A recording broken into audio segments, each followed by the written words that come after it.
Stop. This alert could affect your next trip. Here's the problem. Travel advisories don't all mean the same thing, and most people either ignore them or misunderstand them. Level 3 doesn't mean safe enough, and Level 4 isn't the only red flag. Add CDC health alerts on top, and suddenly the risks multiply. The good news? There's a simple system for combining these warnings so you always know your true risk level before heading abroad. In this video, I'll show you exactly how it works. The confusing world of travel alerts. Most travelers think advisories work like a simple stoplight system. Either it's good to go or it's too dangerous. But that is not how they actually function. Travel alerts are much more complicated. They shift depending on crime rates, political problems, natural disasters, or even sudden outbreaks. A country can move from one level to another almost overnight. That is why the system feels less like red and green lights and more like moving shades of gray. The State Department uses 4 main levels to describe the risk in a country. Level 1 means you should exercise normal precautions. That is the lowest level for safety concerns, almost like a baseline reminder to travel smart. Level 2 signals heightened caution. It tells you there are some risks that require extra care. Level 3 is very different. It advises travelers to reconsider. It is not a ban, but a serious warning. Finally, Level 4 is the strongest message. Do not travel. In these places, the risk of violence, kidnapping, or other threats is so high that the US government may not be able to provide help if something happens. These ratings do not stay fixed either. They are reviewed on regular schedules and sometimes updated quicker if conditions worsen fast. The problem comes when people confuse these levels.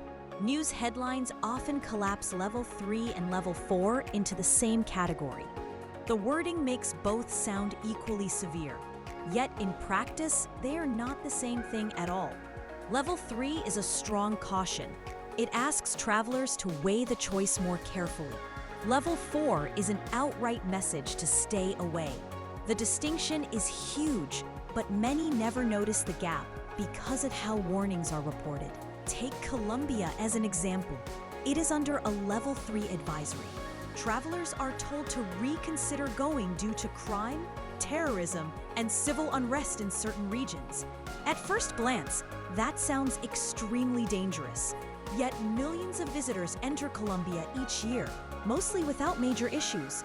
Tourists explore cities like Medellin, enjoy Cartagena, or hike in national parks. It's not that there are no dangers. Armed groups, robberies, and unrest do exist in parts of the country, but travel there is still possible if you stay alert, understand where the hotspots are, and avoid high-risk areas noted in the advisory. Now compare that with Ukraine, which currently sits at Level 4. This is not about avoiding certain neighborhoods or staying in tourist areas. It is about a full-scale war where artillery fire, airstrikes, and military operations are ongoing. In these situations, the government's ability to assist travelers can be close to zero. The embassy might not even be open. Communications may break down. Roads may be blocked. Medical facilities could be overwhelmed. The risk is so high that the warning is not just about being cautious. It is a direct call not to attempt travel at all. Think of the difference this way. A Level 3 country can be compared to walking through an unfamiliar city block at night. The risk requires caution, awareness, and careful planning. A Level 4 country is more like stepping into a battlefield where law and safety systems are collapsing. If something goes wrong there, the chance of getting help quickly is slim to none. The two are not interchangeable, even though both sound serious when summarized in a headline. Understanding this split changes how you prepare for travel. Knowing whether a country is Level 3 or Level 4 can influence decisions about insurance, emergency contacts, and whether you should adjust or cancel your trip. A Level 3 advisory tells you, think hard before going. but it does not forbid travel outright. A level 4 alert says, do not go, because the risks are severe and outside help is extremely unlikely. That is why knowing the true meaning changes the way you read the warnings. So here's the next layer of the puzzle. Security risks are one side of the story, but what happens when health threats are added to the mix alongside safety advisories? That is where travel decisions become even more complicated. When security warnings meet health dangers. Imagine booking a trip to a country you're told is only a level 2 for security, meaning tourists go all the time with just a bit of caution, and then realizing after you land that there's a viral outbreak spreading locally. Suddenly, the warning you read before your flight doesn't cover the risk you're actually facing. This is where many people are caught off guard. The safety alerts you see from the State Department are separate from the health notices the Centers for Disease Control and Prevention puts out. If you've only checked one system, you're getting an incomplete picture of the risks. The CDC issues what's called travel health notices. These are updated anytime there are new outbreaks, sudden spikes of existing diseases, or even health risks tied to big gatherings. The structure is similar to the State Department's 4 steps, but the focus is not security or crime, it's health. Level 1 here means basic precautions, like normal vaccines and awareness. Level 2 is a step up, asking you to take enhanced protection, whether that's mosquito sprays, masks, or extra vaccines. Level 3 is where they recommend postponing non-essential trips. Finally, Level 4, the strongest, is an alert to avoid traveling there for health reasons altogether. One of the biggest misconceptions travelers make is assuming if the government tells them a place is safe enough in terms of security, then all dangers are covered. But the two systems don't overlap. Just because a country is not in conflict or doesn't carry a severe crime risk doesn't mean it's clear of health problems. In fact, some of the most popular tourist spots each year are flagged by the CDC for spreading diseases that visitors might not have immunity against. Take recent notices, for example. In several Indian Ocean islands like Réunion, Mayotte, and Mauritius, outbreaks of chikungunya have reached high enough case counts to trigger warnings. The disease spreads through mosquitoes, and though it's rarely fatal, it can cause weeks of fever and crippling joint pain. Imagine arriving expecting sunny beaches and ending up confined to a bed for days. Another warning involves dengue, which is a year-round concern throughout much of Central and South America. Here too, millions travel without issue, but during certain outbreak cycles, usually every few years, case counts climb rapidly, and tourists are just as likely as locals to get sick if precautions are ignored. The CDC doesn't treat all outbreaks the same. Some notices focus on preventive steps rather than avoiding travel altogether. For example, for countries flagged for yellow fever, the advice is often to get vaccinated before your trip, since proof of the shot may be required for entry anyway. For something like polio, which recently resurfaced in a handful of countries, their guidance might stress booster shots, especially for children. On the other hand, a spiking outbreak of mpox or diphtheria could lead to a level 3 notice, asking you to hold off unless the trip is absolutely necessary. The goal isn't to cancel travel for the world, it's to make sure travelers walk in knowing the full truth about the risks. Here's the tricky part. A country that looks relatively low risk based on State Department updates, say at level 2 for crime and safety, could simultaneously carry a level 3 health warning for something like chikungunya or circulation of a dangerous virus. That means the local streets might be safe, but stepping into a crowded area could put you at very real health risk. If you've only read the crime alert, you'd miss that second factor. It's like wearing a seatbelt to protect against road accidents while forgetting you also need health insurance in case you end up in the hospital. One system alone leaves you only half protected. This is why the real danger comes when both systems overlap. When a country is flagged level 3 or level 4 for safety, and at the same time, the CDC has issued a level 2 or level 3 health notice, the risks compound. You're not only facing higher chances of unrest or crime, you're also dealing with diseases that can disrupt hospitals or make it harder to receive care. This combination is the true definition of being on high alert in 2025.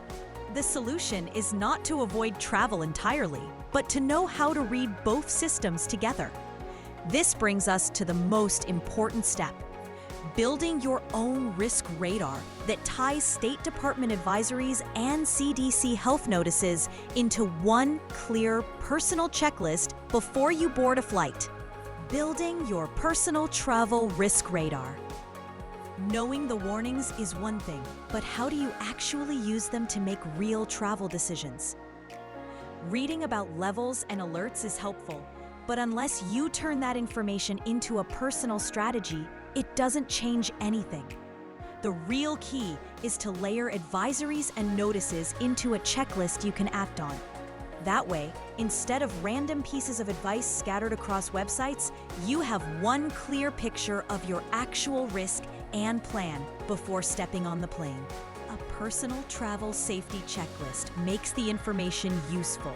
Start with the State Department advisories you've already seen. Then add the CDC health notices. Combining both tells you where security or health issues might overlap. But even these systems are only part of the puzzle.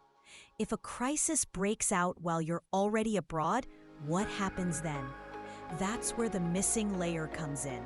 A direct line of communication between you and the US government while you are overseas. This is exactly what the Smart Traveler Enrollment Program, or STEP, was created to provide. It's free, simple to register for, and connects you with the US Embassy in your destination country. Once signed up, you receive alerts directly, rather than having to check a website every day. The program allows the embassy to contact you in emergencies, and you can update your travel details so they know where you actually are within the country. While many people overlook this step, thinking it won't really matter, it has been the difference between receiving help or being left without a contact point during critical events.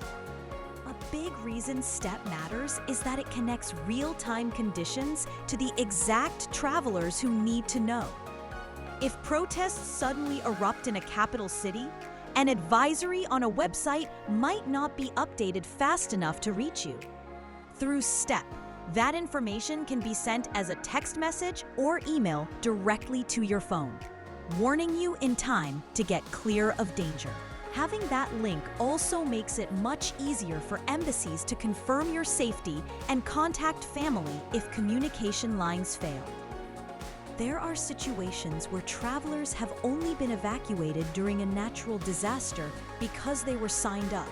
For example, when embassies shut down or were forced to reduce operations due to unrest, those already enrolled in STEP were the ones who received instructions on meeting points, safe zones, or evacuation schedules. Without enrollment, even US citizens in the same country may not have known how to reach help. That gap can make the difference between leaving safely and being stuck in a place without support. Picture this. You're traveling with a group of friends in a country you thought would be fairly calm. Suddenly, movement restrictions are announced because of unrest building in the downtown area. Half your group is still planning to head into the city center that evening. Then, your phone buzzes with an official STEP message saying public transport is about to be limited and authorities have advised avoiding certain districts. You're the only one who gets the message in time, and you can stop your group from walking straight into stalled traffic or a potentially dangerous protest. That single alert changes the entire outcome, and it only happened because you registered in advance. Now imagine adding that STEP layer on top of the State Department advisories and CDC health notices you already checked. Together, they form a complete circle of protection. You know the broader safety situation before you go. You're aware of health risks and vaccines you may need. And once you're abroad, you have a lifeline for rapid updates tied to your exact location. That's how a collection of warnings transforms into what we could call your personal travel risk radar. This isn't about expecting the worst. It's about recognizing that the official systems work best when you treat them as pieces of the same puzzle. When you combine the categories of risk from the State Department, the disease alerts from the CDC, and the real-time communication from STEP, you move from being an uninformed traveler to one who can plan smarter and respond faster. And this leads to the final insight: why this layered approach doesn't just keep you updated, but actually changes the way you approach safe travel altogether. The world is waiting, just make sure you're ready for it. Safe travel starts with actions you can control.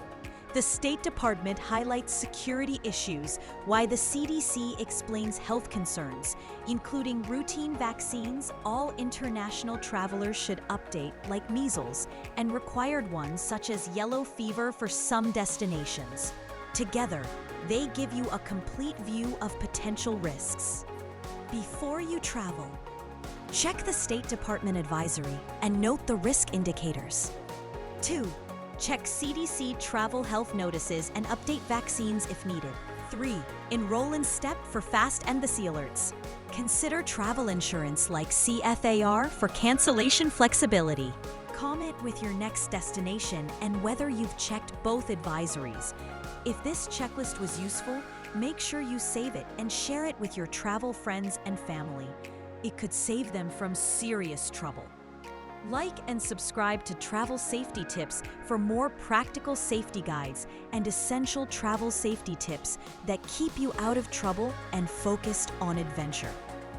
Thanks for watching, and we'll see you in the next one.